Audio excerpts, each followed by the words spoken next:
movement of the Pilgrims was due to religious persecution. In England, where they were from, they were not allowed to believe what they wanted. They were forced to believe in the Church of England, which was established by Henry VIII. All other religions were not allowed, and they were in danger of being jailed or even executed for believing in other religions. Therefore, Pilgrims decided to move. What happened was that they actually made a group of their own called Scrooby. The reason where that name came from was because it started from a small village called Scrooby, and they were called the Scrooby Congregation. By February 12, 1609, the people of the Scrooby Congregation received permission to move to Leiden, Holland. And they decided to move there, and they spent around 10 years there. However, they did not spend all their life in Leiden, Holland, and decided to move out of Holland as a whole. This is due to three main reasons. One, Leiden and all of Holland started to have a growing lack of religious tolerance. Second, as immigrants, they did not have the same opportunity as other residents, and therefore did not have high-paying jobs. Thirdly, there had been news of Spain going to war with Holland, and they did not want to be part of that, and decided to move back to England. They moved to England not in the hopes of living there, but to move from England to another place considered the New World, which is now known as America. They arrived in a British port called Southampton on a boat called Speedwell, and from there they transferred to another ship called a ship that's very well known today, the Mayflower, and they moved to their new life and what they believed as new opportunities and a place where they can celebrate their own religion without any persecution.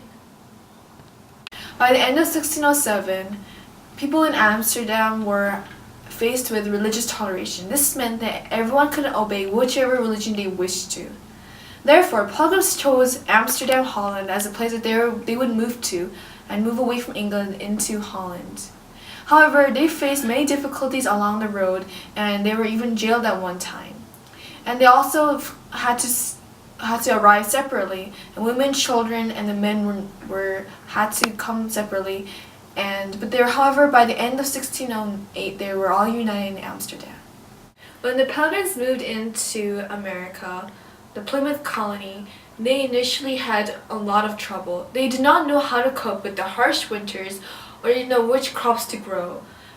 Therefore, during the winter of 1620, half of them did not make it to the summer. Out of the 99 settlers that came, only 57 of them had survived. Thankfully, the Wampanoag Indians were there to help them after.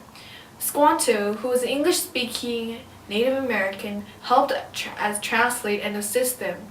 He taught them which crops to grow, such as the maize, which is corn, and he also taught them how to build houses that was suited to the land. Therefore, later they had a gathering called the Thanksgiving, which is celebrated to this day, and where they all gathered together, the settlers and the Native Americans all gathered together to celebrate with food and all the things they had accomplished together. So there were many epidemics in Europe, and as a result, the Europeans developed a stronger immune system than the Native Americans. And when the Pilgrims arrived in America, many of the European diseases that they had with them were passed on to the Native Americans, and many of the fatal diseases that they had with them were smallpox, spotted fever, typhoid, and the measles.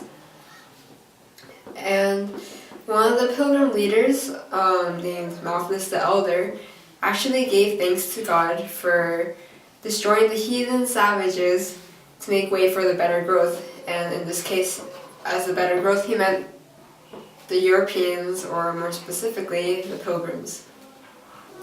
Tensions grew between the Pilgrims and the Native Americans because of the Pilgrims' greed for land and their conquering of the Native Americans' lands.